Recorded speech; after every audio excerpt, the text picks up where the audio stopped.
নমস্কার, আপনাদের জন্য রইল দিনের সবথেকে চর্চিত 10টি সংবাদ। শুরুতেই হেডলাইন। ভারত চাইছে মমতা দিদিকে, ইন্ডিয়া ওয়ান্টস মমতা দিদি লিখে বিতর্কের মুখে পড়লেন তৃণমূল সাংসদ মহুয়া মৈত্র। মোদির আমলে প্রতিবেশী দেশের সঙ্গে সম্পর্কের অবনতি, বিজেপিকে নিশানা সেলিমের। সন্দীপ অভিজিতের জামিনের বিরোধিতা, ধর্মতলায় ধর্নার পথে সিনিয়র ডাক্তাররা। তৃণমূল কাউন্সিলরের দাদাগিরি, 50 লক্ষ না দেওয়ায় মাথা ফাটল ব্যবসায়ীর। ফের শিরোনামে অভিষেকের ডায়মন্ড হারবার, মজুত বাজি বিস্ফোরণে মৃত্যু কিশোরের, ভিলেজ পুলিশের অবৈধ কারবার। বিজেপির 4-5 জন প্রথম দিক থেকে সাহায্য করেছে, এবার মুখ খুললেন তিলোত্তমার বাবা। শুভেন্দুগড়ে ধরাশায়ী বিজেপি, কাঁথি সমবায় সমিতি ভোটে সেঞ্চুরি হাঁকিয়ে দিদির জয় জয়কার। আবাসের তালিকা নিয়ে তুলকালাম দিনহাটায়, সভা ভণ্ডুল, পঞ্চায়েত অফিসে আটক সরকারি কর্মীরা। নিয়মিত দিনের সেরা এবং নির্ভুল খবর পেতে সাবস্ক্রাইব করুন আজকের বাংলা সংবাদ চ্যানেলটিকে। আসছি খবরের বিস্তারিত নিয়ে। দেশ চাইছে মমতা দিদিকে, ইন্ডিয়া ওয়ান্টস মমতা দিদি লিখলেন তৃণমূল সাংসদ মহুয়া মৈত্র।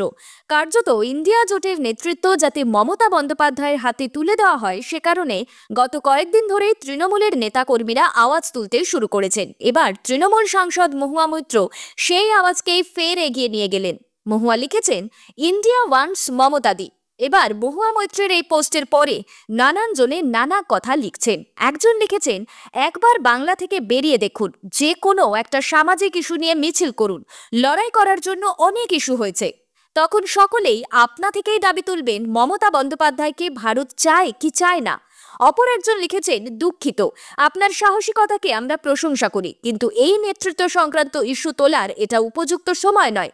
এখন সময় হলো একটি শক্তিশালী বিরোধী দল তৈরি করা। এই ফ্যাসিস্ট শক্তিকে পরাজিত করার জন্য এখন শক্তিশালী বিরোধী শক্তি দরকার। অপর একজন লিখেছেন, ভারত কেবলমাত্র রাহুলজিকে চায়। একজন লিখেছেন, কংগ্রেস তো চায় না আপনাকে। অপর একজন লিখেছেন, যিনি একমাত্র মোদির বিরুদ্ধে লড়াই চালিয়ে যাচ্ছেন তিনি হলেন রাহুল গান্ধী।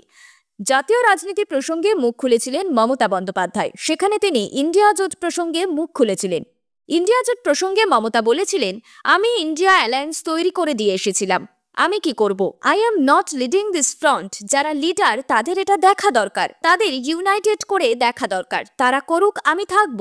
সেই সঙ্গেই মমতা বলেছিলেন, বুঝুন অবস্থা, যাদের দেখতে নারী তার চরণ ব্যাকা, আমায় দেখতেই পারে না, এসব কথা বলছে। আমি চাই না, আমি বাংলার মাটি ছেড়ে কোথাও যেতে চাই না, এখানেই জন্মেছি, শেষ নিঃশ্বাস এখানেই ত্যাগ করব।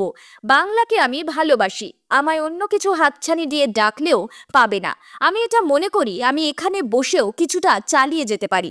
মমতা বলেছিলেন, আমার ইস্যু তো আমদানি রফতানি নয়, আমার ইস্যু তো জামদানি, আমার ইস্যু বেকারত্ব, দ্রব্যমূল্য বৃদ্ধি। তবে বাংলার কংগ্রেস নেতৃত্ব পরবর্তী সময় বারবার বলার চেষ্টা করেছিলেন, মমতা বন্দ্যোপাধ্যায় ইন্ডিয়া জোটের নেতৃত্ব দেওয়ার ক্ষেত্রে উপযুক্ত নন। প্রতিবেশী বাংলাদেশে ক্রমশ বাড়ছে রাজনৈতিক অস্থিরতা। ওপারে সংখ্যালঘু হিন্দুদের উপর নির্যাতনের কোনো সুরাহা নেই। সেই ইস্যুতে কেন্দ্রীয় সরকারকে আক্রমণ করলেন সিপিএম এর রাজ্য সম্পাদক মোহাম্মদ সেলিম। পাশাপাশি রাজ্যের তৃণমূল সরকারকেও একহাত নিলেন। রবিবার নদিয়ায় জেলা সম্মেলনে গিয়ে বাংলাদেশ ইস্যুতে রাজ্য ও কেন্দ্রকে একযোগে নিশানা করলেন তিনি। রবিবার নদিয়ার নবদ্বীপ শহরের রবীন্দ্র সাংস্কৃতিক মঞ্চে সিপিএম এর 25তম জেলা সম্মেলন অনুষ্ঠিত হয়। সেখানে বক্তব্য রাখতে গিয়ে সেলিম বলেন, বিজেপি ইচ্ছা করলে যুদ্ধ করতে পারবে না। ভারতের আশেপাশের দেশগুলির সঙ্গে সম্পর্ক খারাপ হওয়ার একটাই কারণ বিজেপি।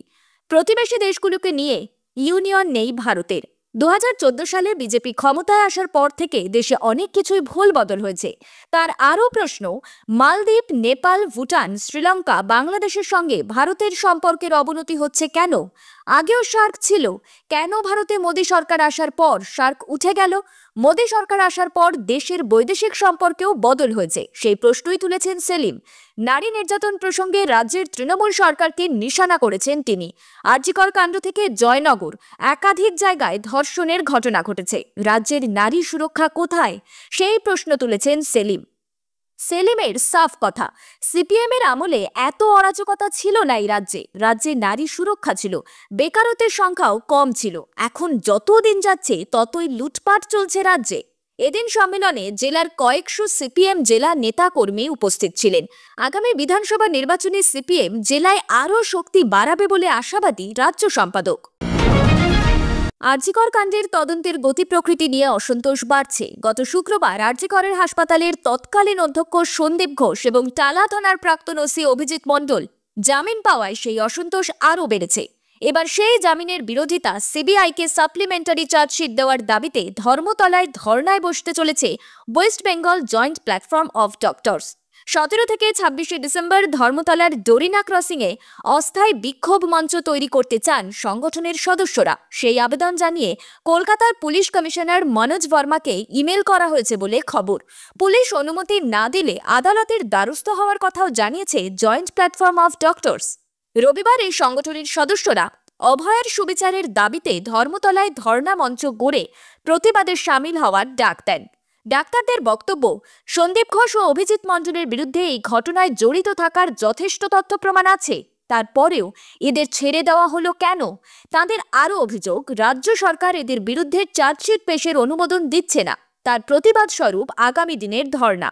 গত 9 আগস্ট আরজিকর হাসপাতালে তরুণী চিকিৎসকের ধর্ষণ খুনের ঘটনার মাসখানেক পর তথ্য প্রমাণ আড়াল করার অভিযোগে গ্রেফতার করা হয় টালা থানার তৎকালীন ওসি অভিজিৎ মণ্ডলকে। পরে গ্রেফতার হন তৎকালীন অধ্যক্ষ সন্দীপ ঘোষও। তবে ঘটনার তদন্তে নেমে 90 দিনেও এই দুজনের বিরুদ্ধে চার্জশিট পেশ করতে না পারায় 13 ডিসেম্বর তাদের জামিন দেয় শিয়ালদহ আদালত। আর তাতেই কার্যত ক্ষেপে উঠেছেন চিকিৎসকরা। তাদের দাবি, সিবিআই এর এই তদন্তে স্বচ্ছতা নেই, সত্যের পথে তা চলছে না। আর সেই কারণেই তারা নতুন করে রাজপথে নেমেছেন নতুন কর্মসূচি নিয়ে। জয়েন্ট প্ল্যাটফর্ম অফ ডক্টরসের এই ধর্নাও তারই অংশ। এদিকে বিচারের দাবিতে এসএফআই ডিওয়াইএফআই যৌথভাবে মিছিলের ডাক দিয়েছে আগামী 17 তারিখ। ওই দিন বিকেল 4টে থেকে দীনেশ মজুমদার ভবনে জমায়েত, তারপর মিছিল। আরজিকর কাণ্ডের সুবিচার চেয়ে ফের পথে বাম ছাত্র যুব সংগঠন। দিনে দুপুরে কাউন্সিলরের দাদাগিরি, মেরে মাথা ফাটিয়ে দেওয়া হলো ব্যবসায়ীকে। তৃণমূল কাউন্সিলরের বিরুদ্ধে 50 লক্ষ টাকা তোলা চাওয়ার অভিযোগ। তোলা না দিতে পারায় দিনে দুপুরে ব্যবসায়ীকে কাউন্সিলরের অনুগামীরা আগ্নেয়াস্ত্র দিয়ে মাথা ফাটিয়ে দেয় বলে অভিযোগ। রক্তাক্ত অবস্থায় ব্যবসায়ী থানায় গেলেও পুলিশ কোনো ব্যবস্থা নেয়নি।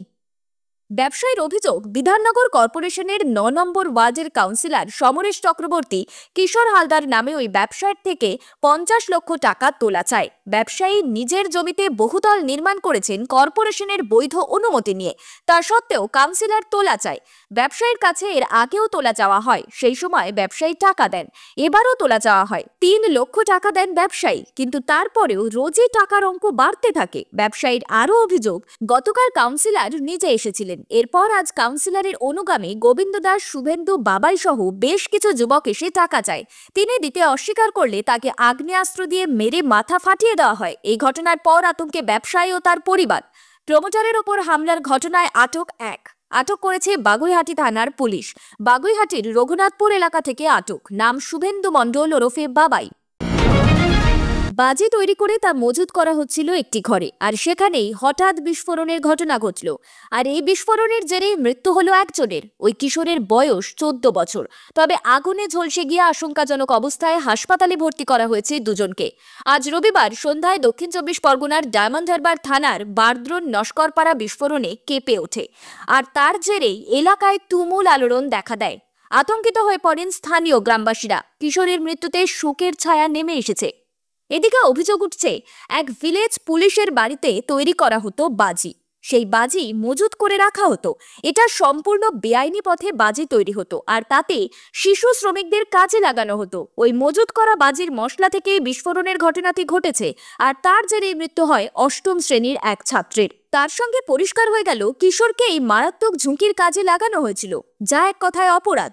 যদিও ডায়মন্ড হারবারের বারদ্রোনে অগ্নিদগ্ধ হয়েছেন ভিলেজ পুলিশ এবং তার এক সদস্য। আশঙ্কাজনক অবস্থায় দুজনকে ডায়মন্ড হারবার মেডিকেল কলেজে ভর্তি করা হয়েছে। অন্যদিকে স্থানীয় সূত্রে খবর, রবিবার সন্ধ্যায় বিকট শব্দে চমকে ওঠেন বারদ্রোন নস্করপাড়া গ্রামের বাসিন্দারা। স্বপন হালদারের বাড়িতে মজুত রাখা ছিল প্রচুর বাজি এবং বাজি তৈরির মশলা। তা অসতর্কভাবে হাত পড়ে যাওয়ায় তাতেই আগুন লেগে যায়, আর তীব্র বিস্ফোরণের ঘটনা ঘটে। স্থানীয় মানুষজন আগুন নেভাতে চেষ্টা করলেও ব্যর্থ হন। আগুন দ্রুত ছড়িয়ে পড়ে গোটা বাড়িতে। এরপর ঘটনাস্থলে আসে পুলিশ এবং দমকল। শীতের রাতে অন্ধকারে সেখান থেকে উদ্ধার কাজ করতে ব্যাহত হয়। পরে জেনারেটরের আলো জ্বেলে আগুন নেভানো হয়। ওই বাড়ির পিছনে মজুদ ছিল বাজির মশলা। এছাড়া এই সৌমিত্র নস্কর একজন ভিলেজ পুলিশ।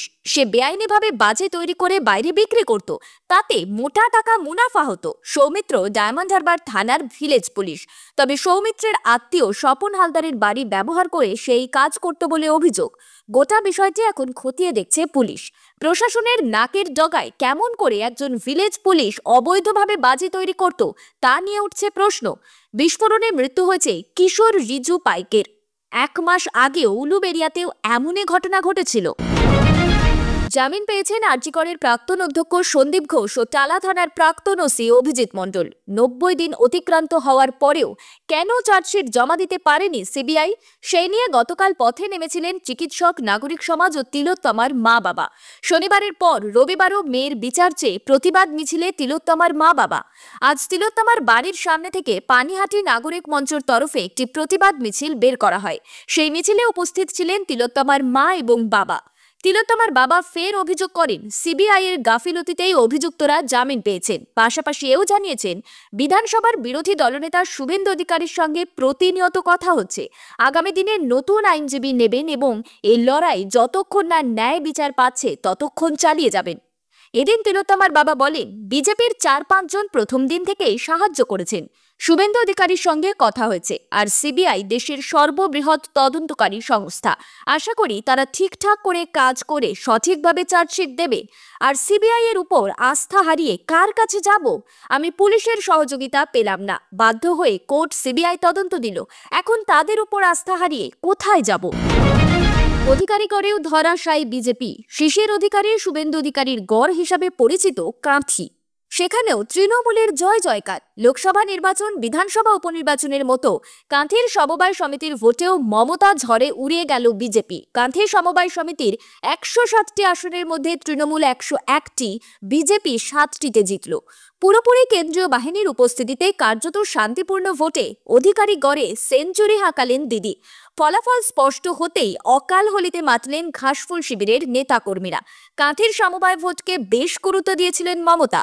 উত্তরবঙ্গের কিছু অংশ আর তমলুক, কাঁথিতেই এখন তৃণমূলের দাপট তেমন নেই। অধিকারী গড় উদ্ধার, তাই সমবায় সমিতি নির্বাচনকে গুরুত্ব দিয়ে অখিলগিরিকে বড় দায়িত্ব দিয়েছিলেন তিনি। আর দিদির দেওয়া দায়িত্বে অখিলগিরি বড় সাফল্য পেলেন। কাঁথি সমবায় সমিতির ফল নিয়ে তৃণমূল নেতা কুণাল ঘোষের টুইট। কয়েক মাস আগে কাঁথি লোকসভা ভোটে ভালো লড়াই করলেও বিজেপির সৌমেন্দু অধিকারীর কাছে প্রায় 48,000 ভোটে হেরে গিয়েছিলেন তৃণমূলের উত্তম বারিক। 2026 বিধানসভা ভোটে তমলুক, কাঁথিতে জিততে সর্বশক্তি নিয়ে ঝাঁপাচ্ছে দিদির দল। তার আগে সমবায় সমিতির বড় জয় তৃণমূল কর্মীদের মনোবল বাড়িয়ে দিল।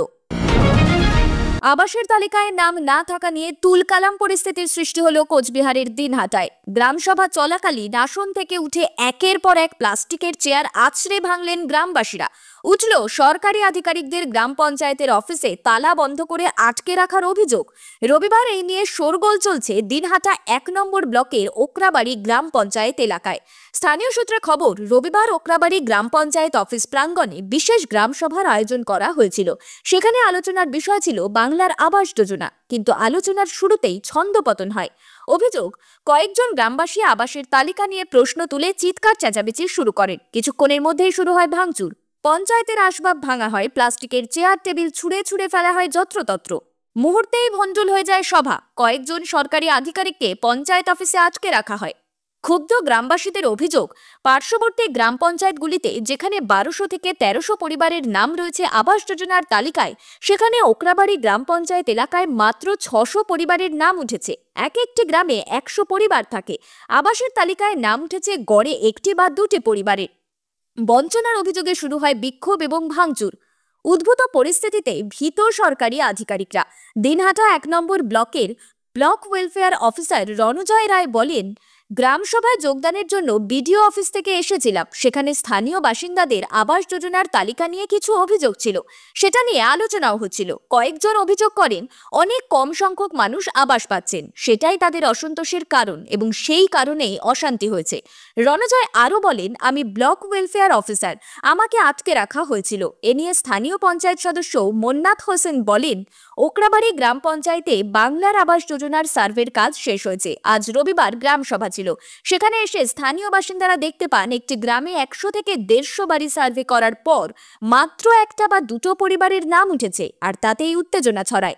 আমরা আবার আলোচনায় বসবো। আজকের মতন খবর এই পর্যন্তই। ধন্যবাদ।